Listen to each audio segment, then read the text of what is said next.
네, 주안에 만나 6월 8일 화요일 묵상을 함께 나오도록 하겠습니다. 오늘 말씀은 잠언 20장 16절에서 30절 말씀으로요.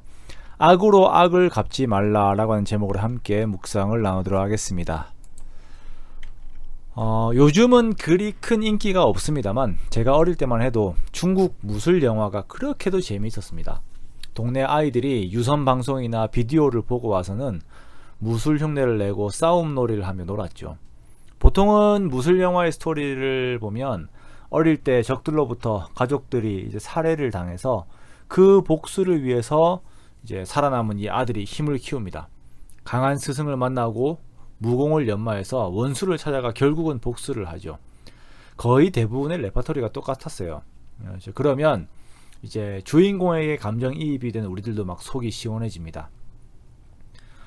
그런데 요즘 나오는 영화들은 좀 더 철학적이에요.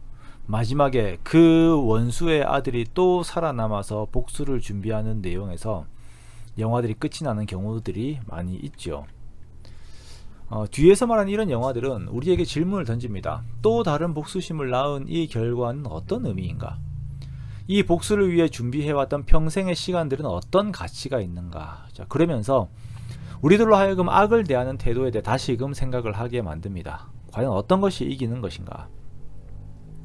오늘 잠언 말씀 20장 22절에서는 너는 악을 갚겠다 말하지 말고 여호와를 기다리라 그가 너를 구원하시리라 라고 말씀하고 있습니다. 성경은 우리가 악에 대한 공격을 받았을 때 우리가 악으로 그것을 갚는 것에 대해서 금하고 있습니다. 원수 갚는 것은 우리에게 있는 것이 아니라 하나님의 영역입니다. 히브리서 10장 30절 말씀에 원수 갚는 것이 내게 있으니 내가 갚으리라 라고 말씀을 하셨지요. 그리고 더 나아가서 로마서 12장의 마지막에서는 아무에게도 악으로 갚지 말고 악에게 지지 말고 선으로 악을 이기라 라고 말씀하고 있어요. 즉 내가 악함에 대한 공격을 받았을 때에 나는 말씀에 따라서 손을 쓸 수는 없지만 하나님이 복수해 주실 것이다 라고 마음에 앙심을 품고 계속 있는 것이 아니라 그 사람에게 오히려 선을 베풀라, 마음에서부터 선을 베풀라 라고 말씀을 하고 있는 것입니다. 로마서 12장 20절 말씀에 보면은 내 원수가 줄이거든 먹이고 목마르거든 마시게 하라 그리함으로 내가 숯불을 그 머리에 쌓아 놓으리라 라고 말씀하세요. 이렇게 악이 계속 공격해 올 때에 우리는 선으로 공격하는 것입니다.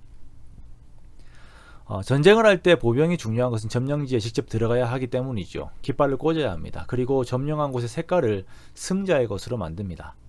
악도 마찬가지입니다. 악이 싸움을 걸어오면서 결국 원하는 것은 우리 마음에 있는 선을 없애는 것이에요. 선을 밀어내고 악으로 가득하게 만드는 것입니다. 우리의 싸움은 통치자들과 권세자들과 이 어둠의 세상 주관자들과 하늘에 있는 악의 영들과의 싸움인데 이것이 혈과 육의 싸움인 것처럼 우리의 싸움이 혈과 육의 싸움인 것처럼 착각하게 만듭니다. 그렇기 때문에 전쟁을 일으키는 그 마귀는 보지 못하게 하고 앞에 있는 사람을 보게 하죠.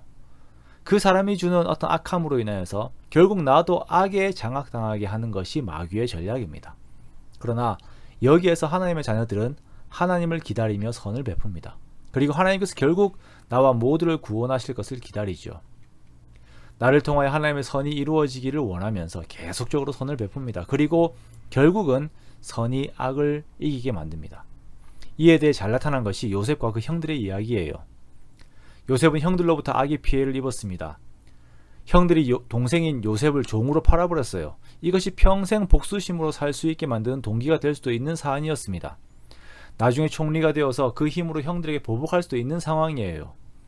우리가 그런 상황들을 듣고 이해할 수 있는 그런 사정이죠. 그러나 요셉이 형들에게 한 이야기를 보십시오. 창세기 50장 20절 말씀에 당신들은 나를 해하려 하였으나 하나님은 그것을 선으로 바꾸사 오늘과 같이 많은 백성의 생명을 구원하게 하시려 하셨나니 라고 증언합니다. 하나님은 이렇게 결국 악을 이기십니다. 예수님께서 십자가에서 이렇게 악을 이기셨어요. 그 십자가의 무자비한 고통에서도 악이 예수님의 선함에 흠집을 내지 못했습니다. 끝까지 순종하심으로 악이 힘을 쓰지 못하게 하셨어요. 그리고 우리들에게도 그러한 삶을 요청하십니다. 선으로 악을 이기라. 그렇게 하나님의 구원의 때를 기다리는 것입니다. 가장 큰 승리는 나에게 악을 가한 그 사람이 나의 선으로 인하여서 하나님께 구원을 받고 천국에 가는 것이죠. 그게 가장 큰 승리예요. 그리스도인들은 이러한 방향성으로 살아가는 것입니다. 그러므로 사랑하는 성도 여러분, 오늘도 순종하십시오. 나의 십자가를 지고 주님의 뒤를 따르십시오. 그렇게 악을 이기십시오. 하나님을 믿고 하나님을 의지하면서 하나님의 마음으로 선을 베푸는 우리가 되기 원합니다. 내 마음의 악함에 대한 생각들이 장악하려 할 때에 나를 위하여 죽으신 예수님을 기억하며 그 예수님의 기쁨이 되기 위하여서 마지막까지 죄인들을 위해 기도하신 예수님의 뒤를 따르는 저와 여러분이 되시기 원합니다. 그렇게 주의 영광을 향해서 십자가를 지고 걸어가는 저와 여러분 되시기를 주님의 이름으로 축원합니다.